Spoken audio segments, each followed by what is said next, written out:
waktu yang lalu sempat dalam Rakyat Bersuara, saya sangat prihatin, ya, sangat sedih mendengar apa yang disampaikan oleh para penasihat hukum dari Pak Jokowi, ya. Di situ ada Eli Daneti, ya. Kemudian ada juga namanya Pak Jamada Girsang, kemudian ada Pak Firman, ya, terutama yang berkaitan dengan hukum, ya. Jadi berkaitan dengan masalah restoratif justice atau yang sudah sangat familiar di masyarakat adalah RJ. Kemudian ada SP3, surat perintah penghentian penyidikan. Saya yang telah berkecimpung di bidang reserse dan bertugas di kepolisian selama 30 tahun 2 bulan, ya. Ini masa transisi, ya, antara hukum acara pidana berdasarkan Undang-Undang Nomor 8 Tahun 1981 dan ada hukum acara pidana berdasarkan Undang-Undang Nomor 20 Tahun 2025. Ya. Nah, berkaitan dengan restoratif justice, apa sih artinya RJ itu? Atau restoratif justice adalah pemulihan keadaan. Jadi penegakan hukum yang tidak selalu berorientasi pada pemidanaan.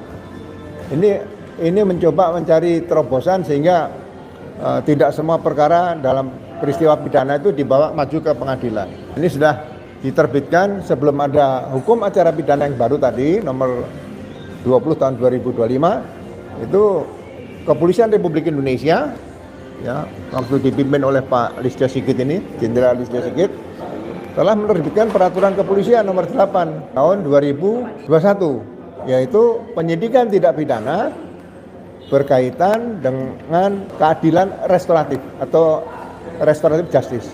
Ya. Restoratif justice yang diatur dalam peraturan kepolisian nomor 8 tahun 2021 tersebut, ya, itu mengarah kepada penghentian penyidikan atau biasa dikenal dengan SP3. Tapi SP3 yang tertulis dalam peraturan kepolisian ini itu berbeda dengan SP3 yang diatur dalam KUHP atau hukum acara pidana yang baru, ya.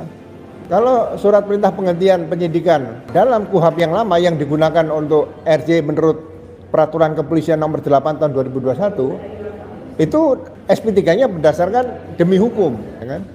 Nah, demi hukum ini kalau menurut hukum acara pidana yang lama nomor 8 tahun 81 pasal 109 KUHP yang lama adalah yang pertama perkara tersebut bukan tidak pidana, yang kedua tidak cukup bukti, atau yang ketiga demi hukum.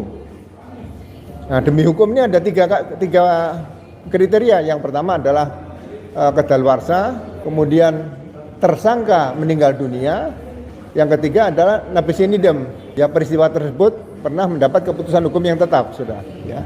Nah, kalau dalam RJ yang berdasarkan peraturan kepolisian nomor 8 tahun 2021, RJ-nya harus ditindaklanjuti dengan surat perintah penghentian penyidikan atau SP3. SP3-nya hanya berdasarkan demi hukum. Nah, kalau demi hukum kan ada kriteria tadi, apa meninggal dunia, tidak cukup bukti atau bukan tidak pidana, ya. Berarti kalau misalnya ada RJ berdasarkan peraturan kepolisian nomor 8 tahun 2021 dan Undang-Undang nomor 8 tahun 81, itu masih ada ruang untuk digugat pra-peradilan. Siapa yang menggugat pra-peradilan? Ya, saya yang menggugat pra-peradilan adalah pelapor. Tapi kalau sudah ada RJ, berarti kan pelapor tidak menggugat pra-peradilan, terlapor juga tidak menggugat pra-peradilan. Nah, salah satu yang dapat menggugat kesempatan di sini adalah pihak jaksa penuntut umum bisa menggugat pra-peradilan tentang SP3 tadi. Jadi kalau mereka, para penasihat hukum tadi mengatakan, dari penasihat hukum Pak Jokowi, ya, mengatakan bahwa ini menggunakan KUHP yang lama, Undang-Undang 8 tahun 81 dan Perpol nomor 8 tahun 2021, berarti SP3-nya dalam rangka RJ tadi masih banyak celah yang bisa diterobos untuk mendapatkan kepastian hukum, ya. Jadi memaksakan di undang-undang yang lama, KUHP yang lama dan Perpol yang nomor 8 tahun 2021 itu masih banyak celahnya untuk bisa ditembus, ya, digugat kembali. Tapi menurut Undang-Undang Hukum Acara Pidana yang baru, Undang-Undang nomor 20 tahun 2025, ya kan, di pasal 24, ya kan, itu tentang penghentian penyidikan. Dalam penghentian penyidikan, menurut KUHP hukum acara pidana yang baru, itu ada 10 kriteria yang bisa memenuhi penghentian penyidikan atau SP3. Salah satu yang disebutkan dalam penghentian penyidikan tadi adalah nomor butir nomor H, yaitu restoratif justice. Nah, restoratif justice kalau berdasarkan hukum acara pidana yang baru, ini sangat kuat sekali, tidak akan ada yang bisa menggugat kembali di pra-peradilan. Kenapa? Karena pada saat restoratif justice ini dilaksanakan menurut hukum acara pidana yang baru, ya kan, itu harus berdasarkan pasal 79, 80, 81, 82, 83, dan 84 hukum acara pidana yang baru, yaitu adanya beberapa kesepakatan yang harus dipenuhi antara kedua belah pihak, ya. Dilaksanakan selama 7 hari, dan kesepakatan itu disampaikan kepada penyidik oleh terlapor. Setelah disampaikan kepada penyidik akan mengundang semua pihak, baik terlapor, semua terlapor, pelapor, kemudian penyidik, penasihat hukum situ hadir membuat kesepakatan dalam waktu 7 hari. Nah, setelah tercapai kesepakatan, pelapor wajib mencabut laporan polisi. Setelah pelapor mencabut laporan polisi, kemudian pihak penyidik membuat penghentian penyidikan atau SP3. Dan SP3 ini dalam tempo 3 hari diberitakan kepada jaksa penuntut umum dan dimintakan penetapan pengadilan. Jadi RC berdasarkan KUHP, hukum acara pidana yang baru, ini bisa dicek di pengadilan ke panitera. Pak, apakah ada penetapan RC yang diajukan oleh laporan polisi yang telah dicabut oleh Pak Jokowi? Ini bisa dicek di pengadilan. Kalau tidak ada, berarti RC tersebut tidak sah. Sehingga kalau ini RC ini memang benar-benar sah sesuai dengan hukum acara pidana yang baru tadi, pasal 79 sampai dengan 84 KUHP, dan sudah diberitahu ke jaksa dan sudah dimintakan penetapan pengadilan, ini tidak bisa digugat ke pra-peradilan. Jadi satu-satunya RC yang sangat lengkap dan bisa dipercaya tidak sudah ada kepastian hukum adalah RC berdasarkan hukum acara pidana yang baru, yaitu Undang-Undang Nomor 20 tahun 2025. Ya, mudah-mudahan ini masyarakat nanti lebih jelas lagi bahwa tidak bisa kalau dikatakan RC yang dilakukan oleh para 3 dari 8 yang dilaporkan oleh Pak Jokowi, yaitu Pak Egy Sujana, Damai Hari Lubis, dan Rismon, ya kan? Itu kemudian pelapornya adalah Pak Jokowi dan kawan-kawannya 3 orang, ya. Itu berdasarkan KUHP lama, menurut saya sangat aneh sekali.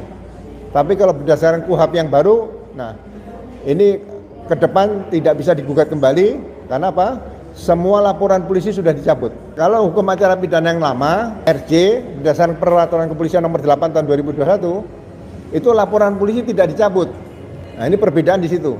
Sehingga masih bisa digugat di pra-peradilan, ya. Tapi memang sulit karena sudah SP3. Kalau SP3 biasanya tidak bisa maju sidang pengadilan. Yang bisa gugat kalau KUHP yang lama berkaitan dengan SP3 itu hanya jaksa penuntut umum. Pelapor dan terlapor tidak bisa menggugat lagi karena sudah sepakat di situ, ya.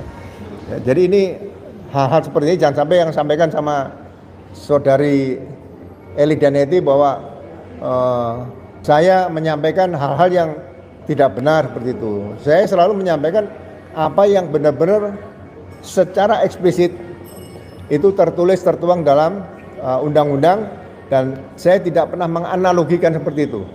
Mudah-mudahan Eli Daneti bisa belajar lagi, dan kalau perlu ya mungkin membaca Undang-Undang Nomor 20 tahun 2025, semua pasalnya dihafalkan dulu, dibaca, dihafalkan, termasuk kalau perlu KUHP-nya. Jangan mengatakan bahwa itu kan hanya delik aduan, ya. Memang pencemaran nama baik atau fitnah itu adalah delik aduan. Delik aduan itu berdasarkan pengaduan. Jadi bukan dumas, ya. Apalagi kalau ada orang bicara itu dumas. Dalam penegakan hukum pidana tidak dikenal dumas. Yang ada adalah laporan polisi. Itu saja. Mudah-mudahan ini akan bisa memberikan gambaran yang lebih lengkap kepada kawan-kawan saya di seluruh Indonesia bagaimana tentang materi RJ atau restoratif justice dan SP3 atau biasa disebut surat perintah penghentian penyidikan. Terima kasih. Mudah-mudahan ke depan kita masih bisa bertemu kembali untuk hal-hal yang lain yang perlu kita lebih sempurnakan lagi sehingga kepastian hukum itu akan kita bisa dapatkan bagi semua pencari keadilan dan kebenaran. Pak Uro, kan Bapak kan selalu menyebut SP3 ini cacat secara hukum ya. Dan kenapa berkas Roy Suryo dan IPA masih didalami oleh PPKI? Apakah ada kesalahan hukum di berita acara ini? Ya, saya berani jamin bahwa perkara yang masih mencoba dipaksakan maju berdasarkan laporan polisi Pak Jokowi, Andi Kurniawan, kemudian ada 32 lagi namanya si Maret Sweken ya, satu lagi Lecumanan ya. Itu perkara tersebut sudah di SP3 ditutup dan sudah dimintakan penetapan pengadilan. Kalau penerbitan SP3 tadi melebihi 3 hari tidak dimintakan penetapan pengadilan, berarti SP3-nya yang berdasarkan RJ tadi tidak selesai. Jadi proses RJ dicabut laporan polisi, kemudian diterbitkan SP3, itu bisa dinyatakan cacat hukum seperti itu. Ya kalau sudah cacat hukum, ya berarti harus diulang kembali. Ini risiko kalau memang RJ tadi hanya berdasarkan KUHAP yang lama, seperti itu, atau Perpol. Di KUHAP lama tidak diatur, tapi mereka menggunakan Peraturan Kepolisian Nomor 8 tahun 2021. Itu Pak, dengan adanya pembagian klaster, Bapak kan menyebut tidak diatur dalam KUHP. KUHAP ya. Dan menurut klien Bapak bagaimana tuh tingkat profesionalisme penyidik Polda Metro Jaya mengenai pembagian klaster itu di satu kasus ini? Jadi gini, seharusnya sejak awal laporan polisi kaitan pencemaran nama baik atau fitnah itu sudah dievaluasi dulu oleh penasihat hukum Pak Jokowi atau 3 pelapor lainnya. Ini pencemaran nama baik atau fitnah? Kalau fitnah itu benar-benar semuanya palsu, tidak ada suatu keadaan yang benar. Kemudian dia membuat fitnah terhadap seseorang, itu fitnah. Tapi kalau pencemaran nama baik, ya sekarang berkaitan dengan kemungkinan masih ada fakta-fakta yang bisa mengatakan bahwa dugaan itu jasa palsu. Nah, itu sudah ada bukti-bukti awal yang bisa dipakai lah, seperti kaitan dengan pemeriksaan dengan foto secara kasat mata, kemudian dengan skripsi dan sebagainya, ya. Itu sebagai awal petunjuk bahwa itu ada dugaan seperti itu, dugaan ijazah palsu. Nah, ini tidak dianalisa, dijadikan satu. Nah, kemudian pelapornya melaporkan katanya 12, pertama itu jadi 8. Harusnya tidak bisa. Lapornya cukup satu orang masing-masing, satu orang satu LP.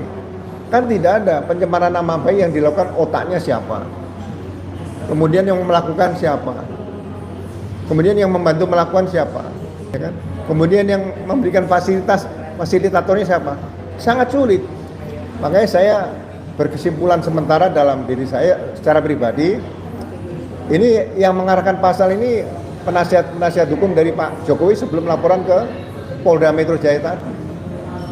Ingin memaksakan, ya kan, semuanya orang-orang yang pernah membicarakan dugaan ijazah palsu Pak Jokowi ini dipenjara. Jadi tujuannya memenjarakan orang seperti itu. Nah, ini tidak baik seperti ini, ya. Padahal polisi itu kan menyidik perbuatan. Jadi ke depan nanti kita tidak perlu memikirkan apakah Pak Jokowi diproses, kan? Tidak perlu. Yang coba kita buktikan, kita adakan penyidikan itu adalah dugaan ijazah palsu tadi. Siapa sih sebetulnya yang menggunakan ijazah palsu ini? Bukan yang membuat nanti yang kedua lah. Yang memiliki nanti yang ketiga, nanti terakhir, ya. Karena beliau sebagai pernah jadi presiden, kita upayakan siapa yang otak yang punya inisiatif menggunakan ijazah palsu ini.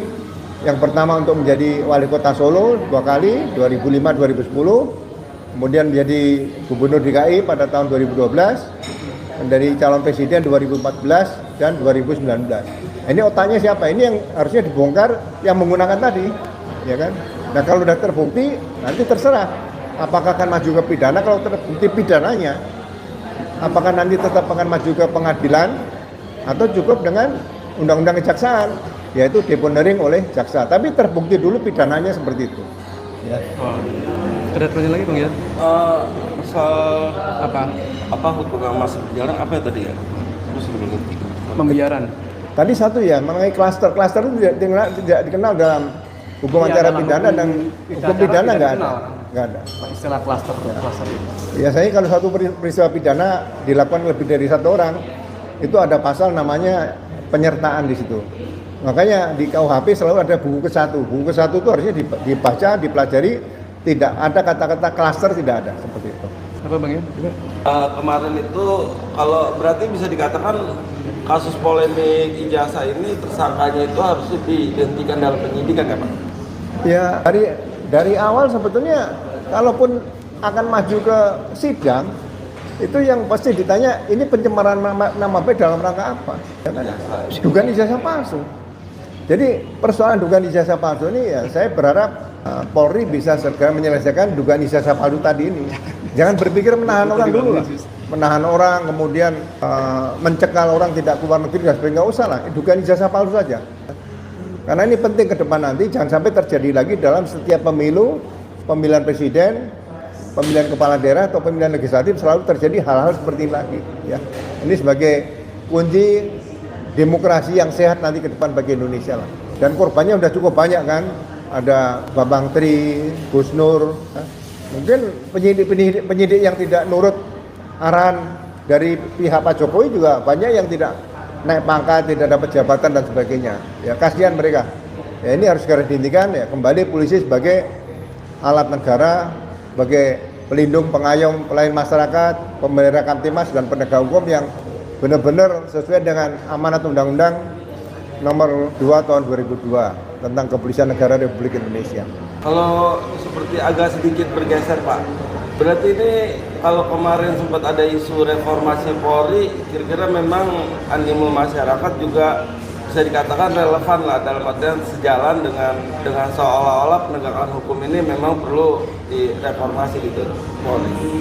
Iya, jadi reformasi kan lebih banyak terlihat dan dirasakan oleh masyarakat di bidang pelayanan. Pelayanan banyak, pelayanan masyarakat nih. Ada kegiatan patroli yang dilakukan oleh Sabara misalnya kecepatan mendatangi tempat kejadian perkara kalau itu ada laporan masyarakat, misalnya kecelakaan lalu lintas dan sebagainya. Kemudian bagaimana membuat laporan di kantor polisi diduga ada dugaan peristiwa pidana ya, seperti itu. Bila perlu mungkin nanti diciptakan laporan polisi online. Dan saya berharap mungkin setelah saya jadi masyarakat sekarang setelah purnawira ya, saya berharap ya mungkin laporan polisi ini menjadi suatu profesi yang sangat menonjol bagi setiap perwira di Polri. Jadi kalau gini, seseorang tinggal di kampung yang jauh dari kantor polisi, tapi di situ ada tetangganya perwira, itu bisa membuat laporan polisi online, nggak usah datang ke kantor polisi. Nah ini bagian salah satu reformasi nanti di bidang pelayanan masyarakat bisa diciptakan seperti itu.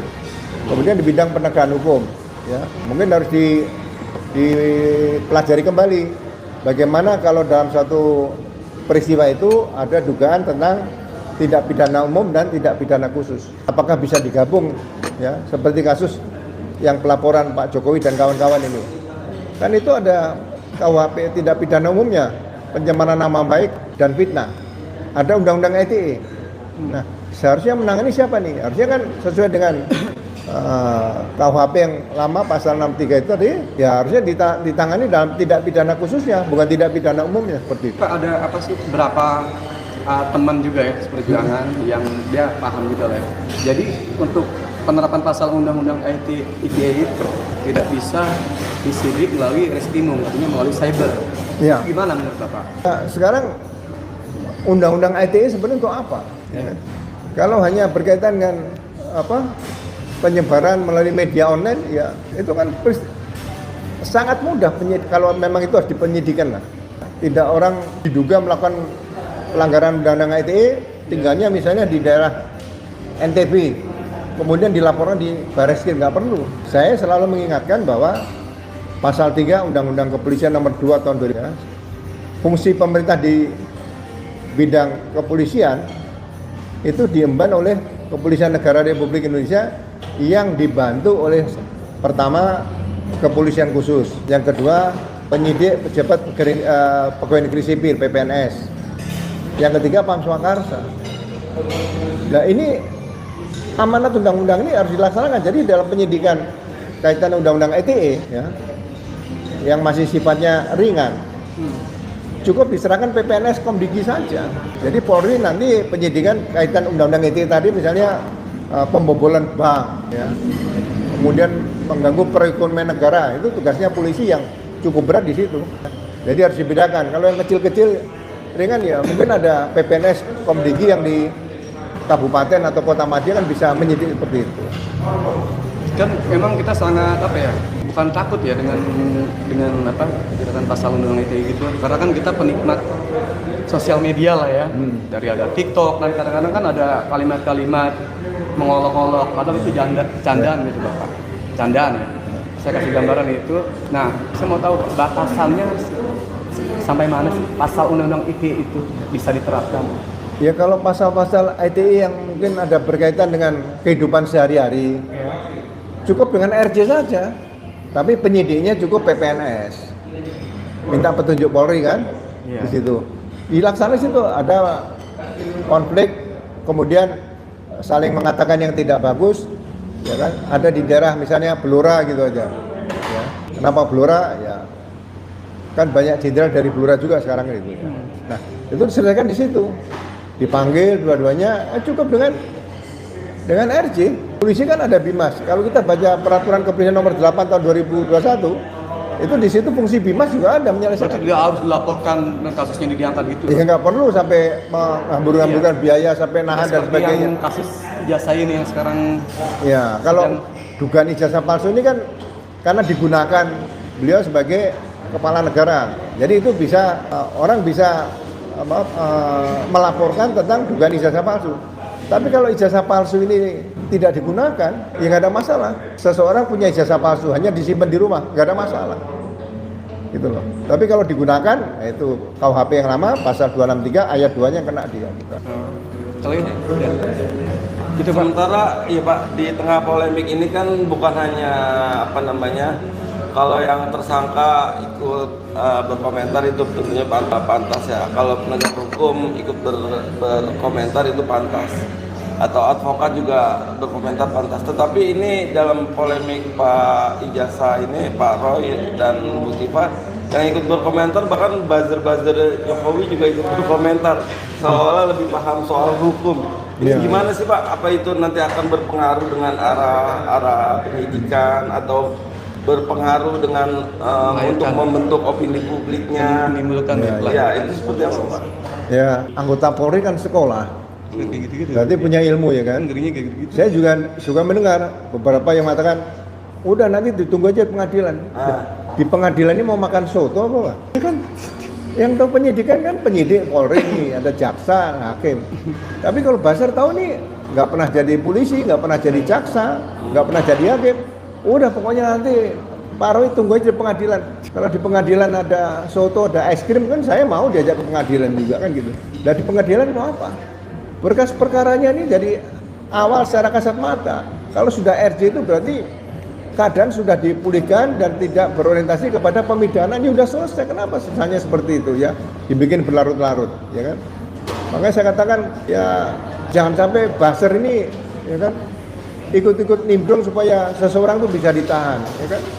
Berarti ini kan niat jahat yang sebenarnya tidak perlu dibawa-bawa lagi ke depan seperti itu ya. Mungkin saya berharap ya Pak Jokowi bisa mengingatkan lah orang-orang yang dekat sama beliau ini, udahlah kita selesaikan di sini aja, kita lihat ke depan apa yang terjadi, kita baik-baik saja dan nanti biar saya perlihatkan ijazah saya, biar mereka tahu ijazah saya ini asli. Kalau mereka masih anggap palsu ya silakan diperiksa di kepolisian dan sebagainya. Jadi itu saja, selesai seperti itu ya. Jangan ada penahanan dan sebagainya supaya tidak selalu ribut seperti ini ya. Bagi saya seperti itu aja. Ini Pak Bro, kan banyak pemirsa dari Refli Harun juga, netizen yang lain ya. Dia menangkap SP3 atas permintaannya Bu Roy ini nih yang bersama Troya. Nah itu seperti halnya respon SP3 gitu. Mereka salah tangkap di situ. Iya. Jadi karena saya pernah nanya, bener Mas Roy RJ gitu. Bener. Jadi ketika meluncurkan kemauannya kasus ini dihentikan seperti itu. Itu coba bisa dijelaskan nggak secara rinci? Iya, makanya sejak yang dimaksud itu. Ya, sejak terbitnya Restoratif Justice antara Pak Jokowi dengan Egy Sujana dan Damai Rupit dan Rismon, ya kan? Nah, kalau mau dicari cacat hukumnya RJ tadi, itu belum seperti apa yang ditulis oleh hukum acara pidana pasal 79 sampai 84. Dilaksanakan di Solo, nggak boleh. Tapi oke lah, kita terima, anggap RJ sudah selesai, sudah sepakat, dan sudah terbit SP3. Nah, SP3 ini berlaku bagi semua yang dilaporkan di situ. Ini penyidik sudah melihat ada restoratif justice dan penyidik yang punya kewenangan menerbitkan SP3. Jadi nggak usah diminta siapapun, SP3 itu kewenangan penyidik untuk bisa menerbitkan. Jadi seharusnya SP3 yang diberikan kepada Damai Hari Lubis, Pak Egy Sujana dan Rismon itu juga diberikan tembusannya kepada Pak Roy Suryo, Bu Tifa, terus ada Bu Kurnia, ada Pak Rizal Fadila, ada Pak Rostam, satu lagi siapa itu? Berikan semua, 8 orang menerima. Dan itu bisa dicek di pengadilan. Kalau tidak ada di pengadilan, berarti SP3-nya dalam rangka RJ tadi tidak sah. Jadi nggak usah masing-masing, wah nanti Pak Roy minta RJ. Nggak usah minta, itu RJ itu kewenangan penyidik, bukan hak tersangka meminta atau terlapor minta, itu tidak ada di situ. Oke, terakhir Pak Ugro, saran konkret Pak Ugro apa nih kepada Kapolri dalam penanganan kasus yang sensitif ini ya, supaya tidak menimbulkan kegaduhan proses hukum ke depannya. Ya, saya berharap ya masalah pencemaran nama baik dan fitnah seperti pelaporan Pak Jokowi dan kawan-kawan tadi sudah terbit SP3, berarti kasus sudah ditutup, selesai, ya kan? Nah, sekarang tentang penggunaan dugaan ijazah palsu, kan ini ada hasil sidang KIP oleh Pak Bonato dan Bon Jovi ya, itu ada. Nah, ini harus diberikan jawaban yang ada kepastian hukumnya. Saya rasa penyidikannya nggak terlalu lama ini, nggak terlalu lama bagi saya. Kalau saya melihat, ya cukup dilihat masuk kuliah tahun berapa, ada harian kedaulatan rakyat, temannya siapa saja, KKN di mana, dosennya siapa, dugaan tanda tangannya yang ada di ijazah tadi, ini bisa dibuktikan semua. Jadi tidak tersulit. Nah, kalau memang itu sudah bisa dibuktikan, ya kan? Ya sudah, kemudian cukup bukti misalnya pidana, kirim ke jaksa. Nah, saya berharap ini juga tidak sampai ke sidang. Cukup jaksa setelah terbukti tidak pidana bisa disampaikan, namanya deponering. Itu di undang-undang kejaksaan diatur seperti itu.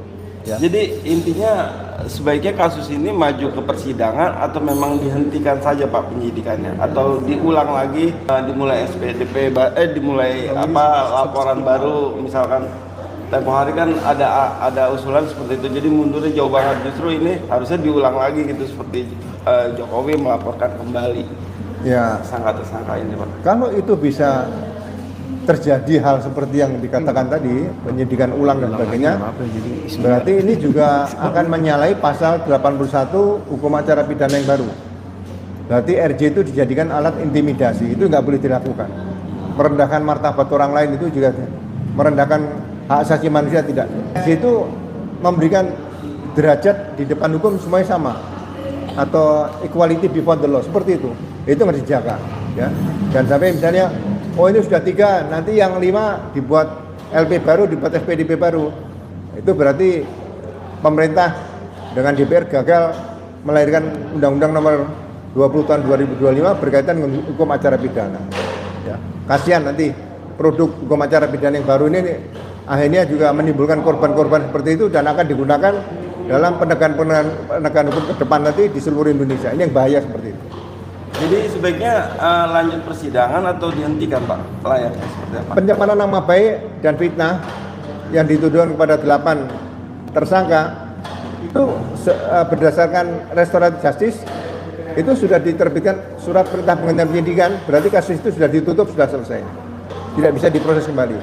Ya, jadi kalau nanti ke depan jaksa masih menerima dan sebagainya sampai sidang, saya akan melihat di sini. Nanti penilaian saya, ya kita diskusi lagi.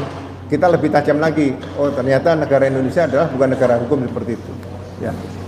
Dan sampai ini luar negeri juga memantau ini seperti itu.